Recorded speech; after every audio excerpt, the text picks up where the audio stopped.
नमस्कार, मैं हूं तनिष्का शर्मा और आप सबका स्वागत है न्यूज टाइम में। सबसे पहले नजर हेडलाइन पर। 2 महीनों में राज ठाकरे और उद्धव ठाकरे के बीच तीसरी सार्वजनिक मुलाकात, क्या साथ आ सकते हैं दोनों चचेरे भाई? कांग्रेस से खफा चल रहे शशि थरूर क्या छोड़ेंगे कांग्रेस का साथ? तेलंगाना में श्रीशैलम टनल का हिस्सा गिरा, 8 कर्मचारी फंसे, बचाव अभियान में जुटी सेना और एनडीआरएफ। पीएम मोदी ने दी मोटापा कम करने की टिप्स, पीएम ने 10 लोगों को किया नॉमिनेट। अटेली में नगर पालिका प्रधान का चुनाव लड़ रहे उम्मीदवार राव के सहारे पोस्टरों पर लगा रहे हैं इंद्रजीत व आरती राव के फोटो। विनेश फोगाट व बीजेपी की राज्यसभा संसद के बीच हुई टकरार, रेसलर बोली, आंदोलन के वक्त कहां थी सांसद? हरियाणा के मानेसर नगर निगम की आबादी 3 परिषदों से कम, म्युनिसिपल काउंसिलिंग के लिए 3 लाख जनसंख्या जरूरी। बीजेपी ने 58 कार्यकर्ताओं को पार्टी से निकाला, गुड़गांव के 44, मानेसर के 13 कार्यकर्ता शामिल। गुड़गांव के 280 अफसरों पर होगी एफआईआर, चुनाव प्रक्रिया का परीक्षण नहीं लेने से जुड़ा है मामला। केरल प्रेमी बना हैवान, प्रेमिका और उसके परिवार के 4 लोगों की हत्या। अब खबरें विस्तार से। महाराष्ट्र के करण अर्जुन यानी 2 चचेरे भाई राजव ठाकरे और उद्धव ठाकरे ने हाल ही में एक शादी समारोह में मुलाकात की। रविवार शाम अंधेरी में सरकारी अधिकारी महेंद्र कल्याणकर के बेटे की शादी में दोनों को एक साथ देखा गया। समारोह में उद्धव अपनी पत्नी रश्मि ठाकरे संग आए थे। इस दौरान वे राज ठाकरे के साथ मुस्कुराते हुए बात करते नजर आए। इस मुलाकात के बाद से ही राजनीतिक गलियारों में दोनों के बीच राजनीतिक मतभेद सुलझने की चर्चा तेज होने लगी है। पिछले 2 महीनों में यह उनकी तीसरी मुलाकात थी। राजनीतिक विश्लेषकों का मानना है कि एमएनएस और शिवसेना यूबीटी के बीच आगामी नगर निगम चुनावों, खासतौर पर मुंबई महानगर पालिका चुनावों को ध्यान में रखते हुए आपसी मतभेद खत्म करने की संभावना बन सकती है। हालांकि अभी तक नगर निकाय चुनावों की तारीखों की घोषणा नहीं हुई है। कांग्रेस से खफा शशि थरूर, क्या थरूर छोड़ देंगे कांग्रेस का दामन? दरअसल शशि थरूर लगातार अपनी पार्टी से खफा चल रहे हैं। इसके पीछे वजह बताई जा रही है कि हाईकमान दरकिनार किया जा रहा है। पिछले कुछ दिनों में शशि थरूर ने पार्टी के इस तरह के कई बयान दिए हैं, जिसमें वे पीएम मोदी के अमेरिका दौरे और केरल सीएम पिनराई विजयन की तारीफ कर रहे थे। हालांकि पार्टी ने थरूर के बयानों को उनके व्यक्तिगत बयान बताया था। थरूर पर पार्टी लाइन से हटकर बयान देने का आरोप लगा तो जवाब में थरूर ने कहा कि वो कांग्रेस के साथ है, लेकिन पार्टी को मेरी जरूरत नहीं है, तो मेरे पास भी विकल्प मौजूद है। शशि के इस बयान के बाद राजनीति में भूचाल आ गया है। तेलंगाना में श्रीशैलम लेफ्ट बैंक टनल का एक हिस्सा 22 फरवरी को ढहने से 8 मजदूर फंस गए, जिसमें 2 इंजीनियर भी शामिल हैं।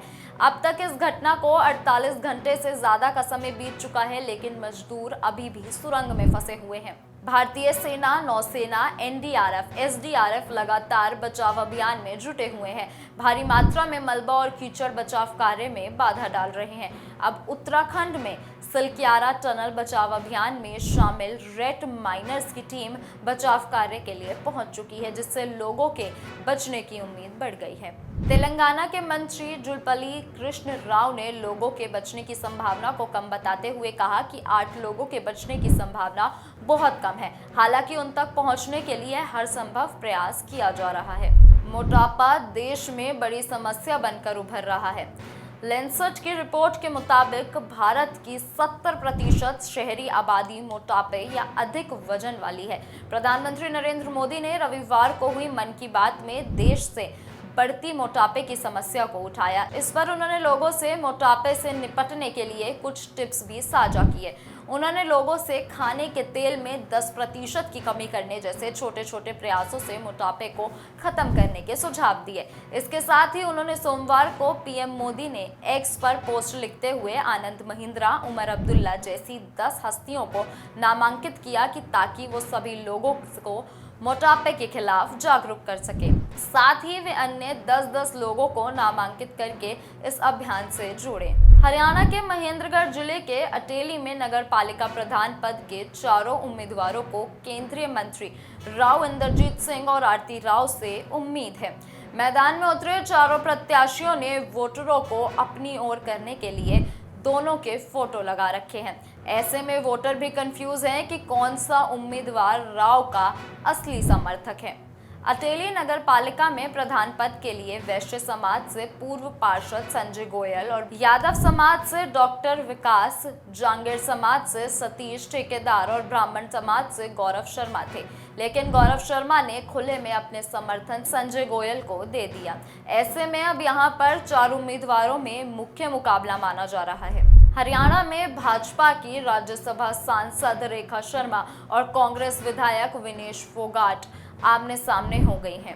रेखा शर्मा ने कहा कि विनेश फोगाट ने गलत कहानी बनाई और उसे अपने फायदे के लिए यूज किया, जिसके बाद वह जुलाना से विधायक बन गई।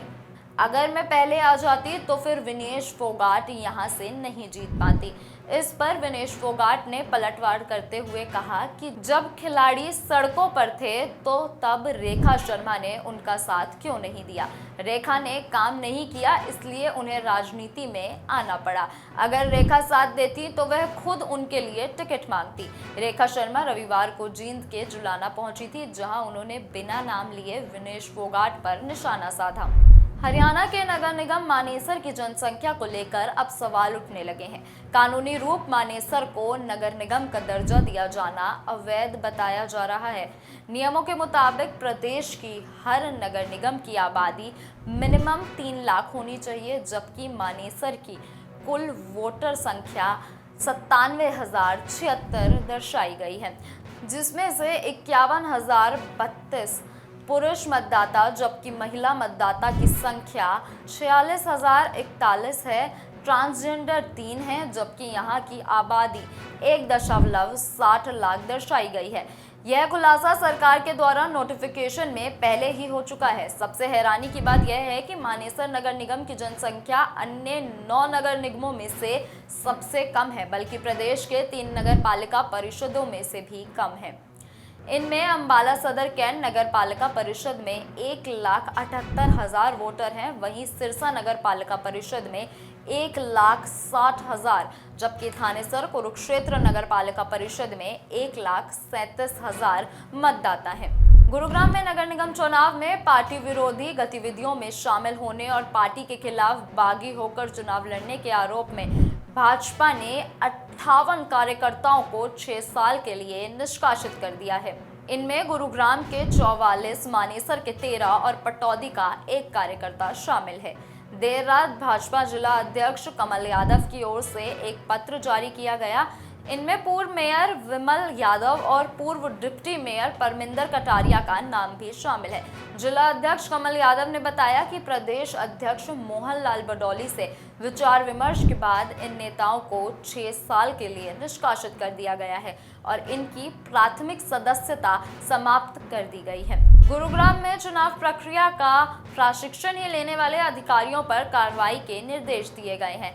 जिला निर्वाचन अधिकारी एवं डीसी अजय कुमार ने सेक्टर 14 स्थित राजकीय कन्या महाविद्यालय में आयोजित पीठासीन अधिकारियों के 2 दिवसीय प्रशिक्षण में गैर हाजिर रहने वाले 280 अधिकारियों के खिलाफ हरियाणा नगर निगम और हरियाणा नगर पालिका अधिनियम के अंतर्गत आवश्यक कार्रवाई व एफआईआर दर्ज करवाने के निर्देश दिए हैं। निकाय चुनाव प्रक्रिया के तहत 20 व 21 फरवरी को 1783 पीठासीन अधिकारियों का 4 शिफ्ट में प्रशिक्षण कार्यक्रम आयोजित किया गया था, लेकिन इस दौरान 280 प्रशिक्षण में गैर हाजिर मिले थे। जिला निर्वाचन अधिकारी इन अधिकारियों के गैर जिम्मेदार आचरण पर नाराजगी जाहिर करते हुए कहा कि आगामी 2 मार्च तक किसी भी अधिकारी अथवा कर्मचारी के लिए चुनाव से बढ़कर कोई महत्वपूर्ण कार्य नहीं होगा। केरल के तिरुवनंतपुरम के वेजरमुडु में सोमवार शाम 23 साल के युवक ने 5 लोगों की हत्या कर दी। आरोपी ने अपनी प्रेमिका, भाई, दादी, चाचा, चाची की चाकू हथौड़ा से बेरहमी से हत्या की। इसके बाद आरोपी ने मां पर हमला कर उन्हें भी मारने की कोशिश की। युवक ने पूरी प्लानिंग के साथ 3 अलग अलग जगह पर घटना को अंजाम दिया, फिर वेजरमुडु पुलिस थाने में जाकर सरेंडर किया और अपराध भी कबूला। थाने में आरोपी ने बताया कि उसने अपनी मां, प्रेमिका समेत 6 लोगों की हत्या की है। आरोपी का नाम अफ़ान है। पुलिस ने अब तक 5 लोगों की मौत की पुष्टि की है, जिसमें आरोपी का भाई एहसन, दादी सलमा बीबी, चाचा लतीफ, चाची शहीदा और उसकी प्रेमिका फरसाना शामिल है। आरोपी के खिलाफ 2 पुलिस स्टेशन में 3 मामले दर्ज किए गए हैं। अभी के लिए इतना ही। ऐसी ही और जानकारी के लिए जुड़े रहिए न्यूज़ टाइम के साथ। धन्यवाद।